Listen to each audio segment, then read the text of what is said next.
Hello and welcome to my YouTube channel. नमस्कार दोस्तों, स्वागत आप सभी का मेरे चैनल पर एक और वीडियो में। तो दोस्तों, आज अपन बात करेंगे कि एक 12 साल की बच्ची कैसे भूत बन गई, इसके बारे में। तो कहानी बहुत ही मज़ेदार होने वाली है। वीडियो को एंड तक ज़रूर देखें। वीडियो पसंद आए तो लाइक करें, कमेंट करें, अपने दोस्तों के साथ शेयर करें। तो आइए करते हैं शुरुआत। सितारों से चमकती रात थी। गांव के किनारे एक पुरानी हवेली का साया डोल रहा था। जिंदगी शोर से दूर वहाँ एक अजीब माहौल बना हुआ था, जिसने गांव वालों में भय और रहस्य की बातें फैला दी थी।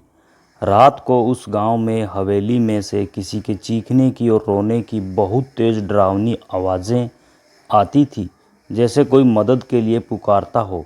गांव के लोग उस रास्ते से जाने से भी डरने लगे थे।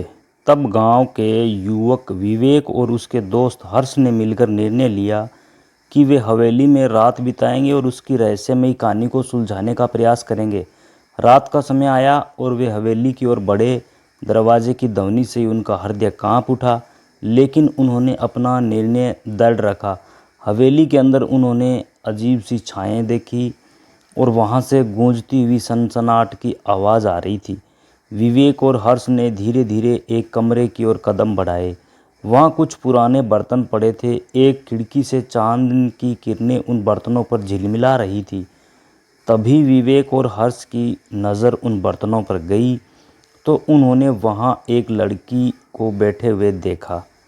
फिर वो सिर्फ चमकते बर्तनों में दिख रही थी। विवेक और हर्ष डर गए, क्योंकि वो एक आत्मा थी। विवेक ने हिम्मत करके पूछा कि तुम कौन हो? तो उन बर्तनों से आवाज़ आई कि मैं एक विधवा महिला हूँ जिसे यहाँ छोड़ दिया गया है। मेरा नाम मनीषा है। विवेक और हर्ष की आंखों में आश्चर्य छाया, लेकिन वे आगे बढ़े और मनीषा के साथ बातचीत करने लगे। उन्होंने सुना कि मनीषा को यहाँ छोड़ा गया है। वह एक बच्ची थी, तभी उसकी शादी कर दी गई थी और शादी के अगले दिन उसके पति की सड़क हादसे में मौत हो गई। तो उसके ससुराल वालों ने उसकी मौत का कारण मनीषा को समझा और बहुत मारा और बुरी हालात में इस हवेली में बंद कर दिया था। पूरे शरीर पर घाव थे, खून बहे जा रहा था। इतनी बुरी हालत करके उसे उसी हवेली में जिंदा बंद कर गए थे। वो 2 दिन तक ऐसे ही भूखी प्यासी तड़प तड़प के मर गई थी। ये सब बातें मनीषा ने विवेक को बताई और मनीषा ने कहा, मेरी मदद करो। मनीषा ने रोते हुए ये सब विवेक से कहा, मेरी मदद करो, मेरी आत्मा को शांति दिला दो। मैं बहुत सालों से इस हवेली में भटक रही हूँ। विवेक और हर्ष ने अपनी दृढ़ता बनाए रखी। उन्होंने मनीषा की कहानी सुनी। मनीषा तब सिर्फ 12 साल की बच्ची थी। इतनी छोटी बच्ची के साथ इतना बुरा हुआ। दोनों की आंखों में आंसू आ गए। उन्होंने उसकी आत्मा को शांति दिलाने की दिशा में मदद करने का निर्णय लिया। मनीषा के मार्गदर्शन में विवेक और हर्ष ने विशेष रीति रिवाज के साथ हवेली में पूजा की और मनीषा की आत्मा को शांति दिलाई। हवेली में से आवाज़ें आना बंद हो गई। गांव में भी डर का माहौल ख़त्म हो गया। दोस्तों, इस प्रकार हर्ष और विवेक ने मिलकर मनीषा की मदद की।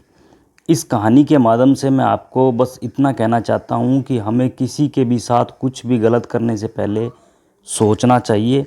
उस छोटी सी बच्ची की 12 साल की उम्र में उसकी शादी कर देना क्या सही है? और उसके पति की मौत सड़क हादसे में हुई तो उसमें उस बच्ची का क्या दोष था?